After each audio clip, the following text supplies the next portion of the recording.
Yeah, hi there. These comments are for 3286. I'm using the last four digits of your student number, and I am Michael, the founder, owner, and the materials writer for all of your lessons at the 7-step system to pass a TOEFL IBT.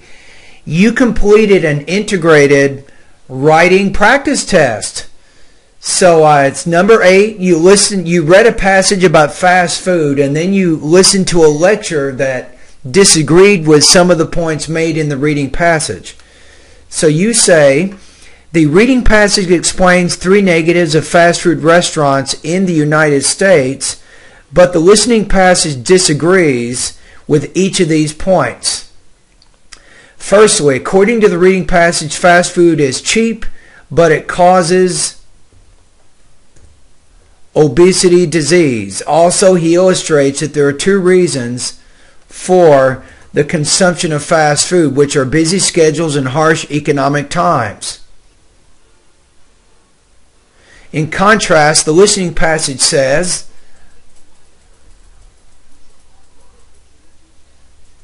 instead of saying you,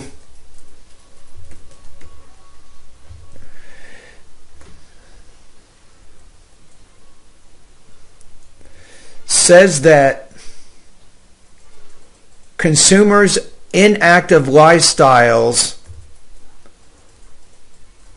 such as sitting down in front of a TV or playing games,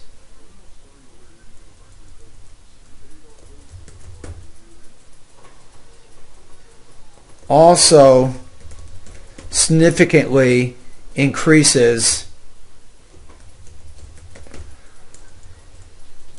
obesity.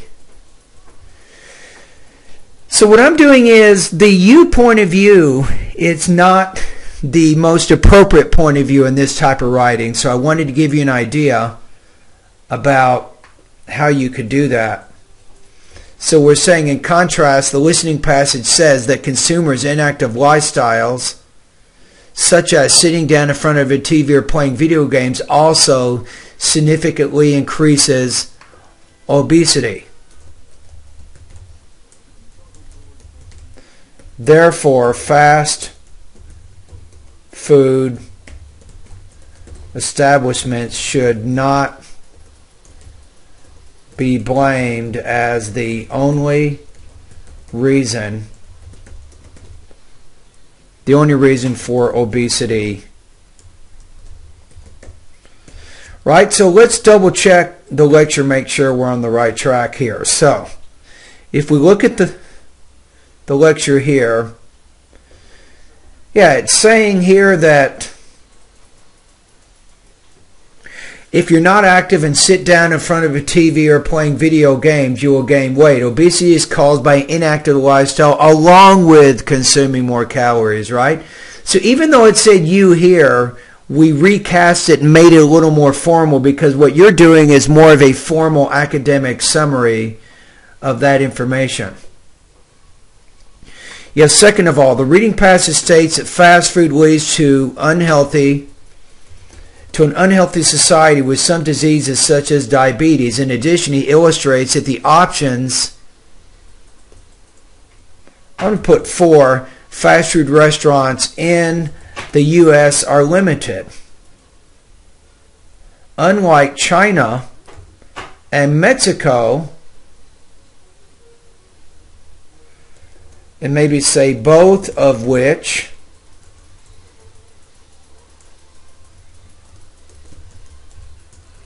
offer you might say healthier options like fruits and vegetables. So I think we have it there, and I'm putting the word both of which here. This is a little bit more advanced grammar than what you're using, so if you can demonstrate a little bit more syntactic variety, it definitely helps. You say, moreover, fast food,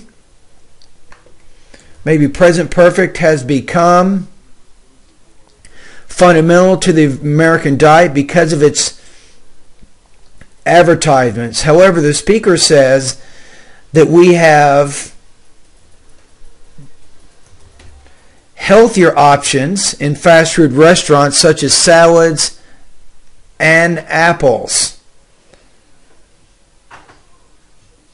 Also, we can see percentage of calorie in the food menu, but not all menus. If you look at what it's saying in the passage, it's saying that also in states like California and New York, the calorie count of each menu item must be on the menu so the consumer is more informed.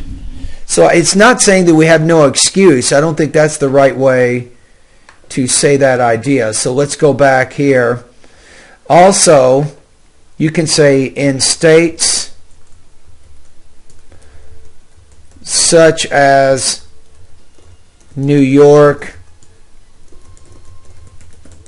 and California, instead of we, again, we's kind of like you. It's a little bit too personal for a formal summary. So let's change this to consumers can see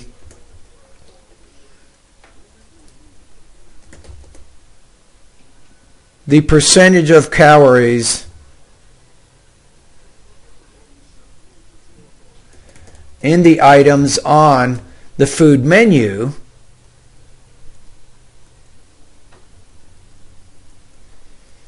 so they can make more informed, or how about they can make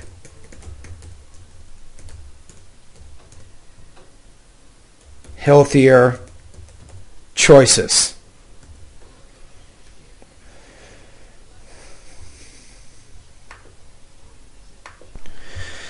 Okay, let's take a look at your next reading passage. You say, finally, according to the reading passage, fast food restaurants encourage.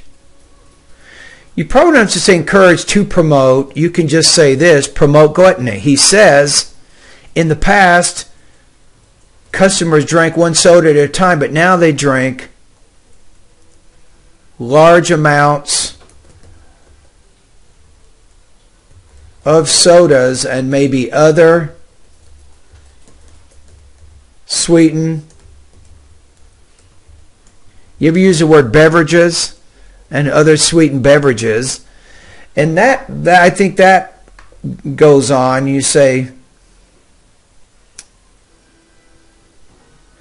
while, you can't really use while as a transition word, right? You can say, in contrast, I don't know why I changed that to italics. In contrast, the listening passage illustrates that we can smoke at 19 years old, and when we become 21 years old, we can drink alcohol.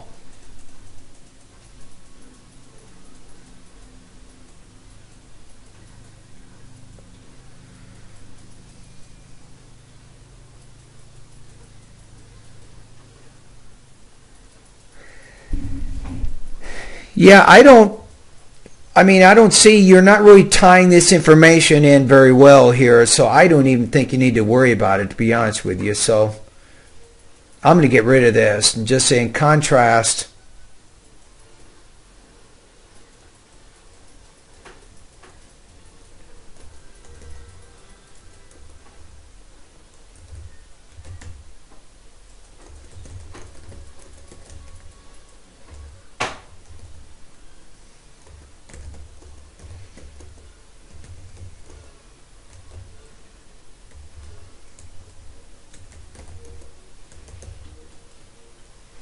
necessarily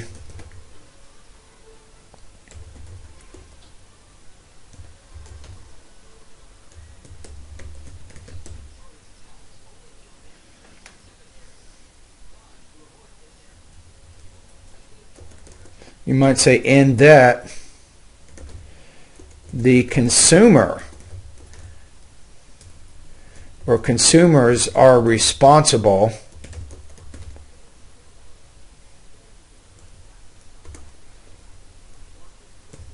for controlling their consumption of fast food maybe here, put the word so they should limit how much they eat or drink.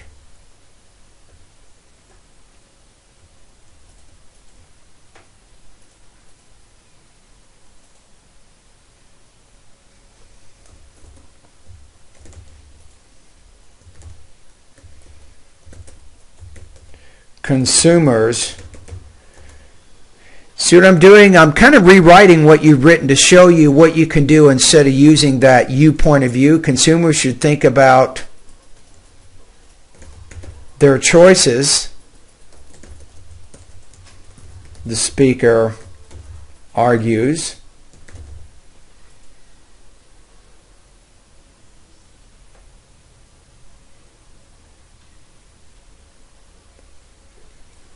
And we've kind of already said this.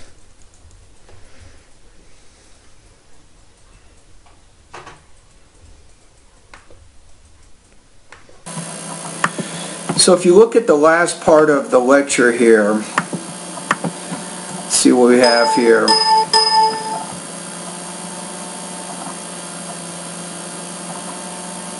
Look at the very end here. One can overcome gluttony simply by not eating and drinking large amounts of fast food. We can still enjoy burger and fries, but just don't eat them in such large amounts, right?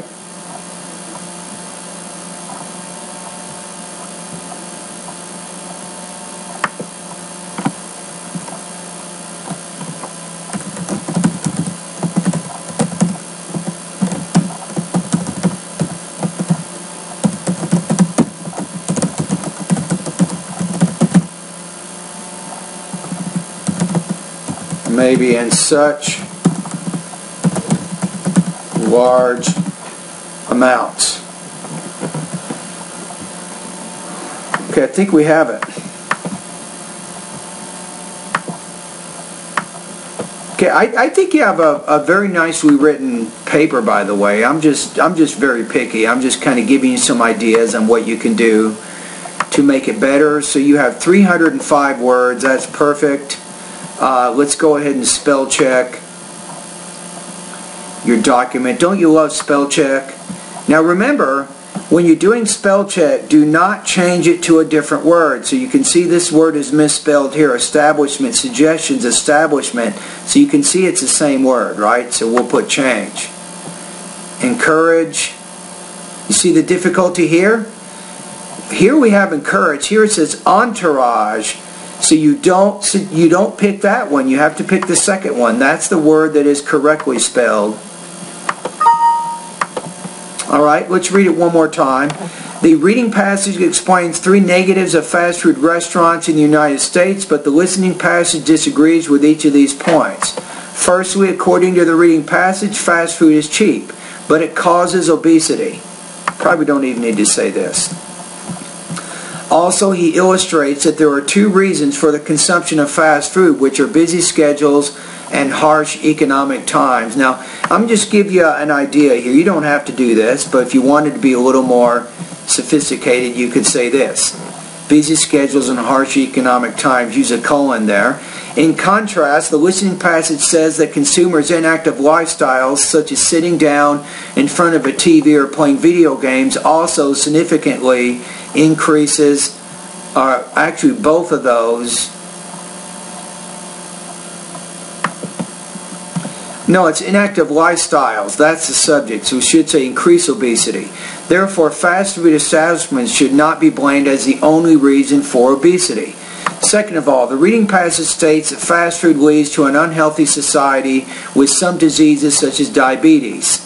In addition, he illustrates that the options for fast food restaurants in the United States are limited, unlike China and Mexico, both of which offer healthier options like fruits and vegetables. Moreover, fast food has become fundamental to the American diet because of its advertisements. However, the speaker says that don't need this word because we have options as plural. We have new, healthier options, maybe new and healthier options in fast food restaurants such as salads and apples. Also, in states such as New York and California, consumers can see the percentage of calories in the items on the food menu so they can make healthier choices. Finally, according to the reading passage, fast food restaurants promote gluttony. He says in the past, the customers drank one soda at a time, but now they drink large amounts of sodas and other sweetened beverages. In contrast, the speaker does not believe that fast food restaurants necessarily encourage overconsumption, in that the consumers are responsible for controlling their consumption of fast food, so they should limit how much they eat or drink.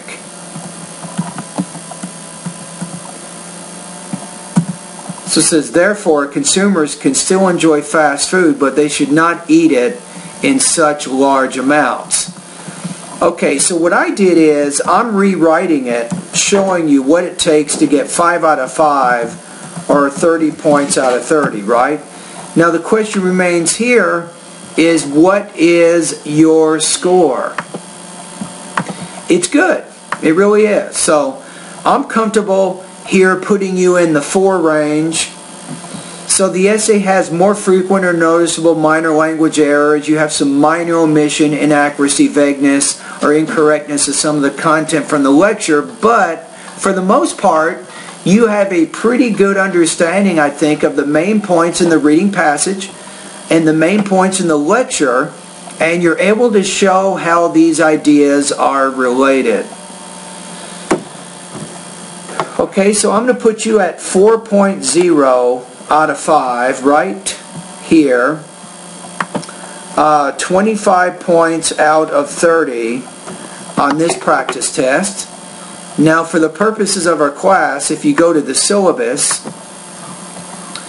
so I gave you a 4.0 out of 5. That's going to put you at 88% on this particular speaking assignment. So I hope you can see that and when I'm telling you about not using you in summaries, I'm not saying that you never use you in writing, but when you're summarizing information, the purpose is to focus on the information, not on directly involving your audience in the information. So you want to change your point of view more to the third person singular. I think that's usually the most appropriate point of view, or you can use the third person plural as in they. Does that make sense? So anyway, thank you for completing this integrated writing practice test, and very, very strong writing on your part. And thank you for being a great student this quarter. I've enjoyed having you in the English language program here. So keep up the good work and best of luck in your graduate studies.